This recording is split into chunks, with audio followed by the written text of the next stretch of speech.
నేను ఏమీ చేయలేకపోతున్నాను, ఎందుకు కొరగాకుండా అయిపోయాను, అయ్యో నా సమయం, అయ్యో అయ్యో. బిడ్డ, డోంట్ వరీ. ఆ మూలుగుడు నీలో ఉందా? ఆ బాధ నీలో ఉందా? ఆ వ్యధ నీలో ఉందా? ఆ భారాన్ని దేవుడు చూస్తున్నాడు, చిరునవ్వు నవ్వుకుంటున్నాడు, చిద్విలాసంగా నవ్వుకుంటున్నాడు నీ వైపు చూసి.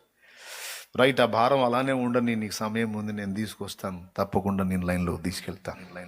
మరి అందుకే కదా నిన్ను రక్తమల్లా పెట్టి నేను కొనుక్కుంది, అంత శ్రమపడి నిన్ను కన్నది అందుకోసమే కదా, నా నిమిత్తమే కదా. తప్పకుండా నేను లైన్లో తీసుకుంటాను, తప్పకుండా నిన్ను వాడుకుంటా, నిశ్చయముగా నిన్ను ఆశీర్వదిస్తాను, అనేక జనములకు నిన్ను ఆశీర్వాద కారణంగా చేస్తాను.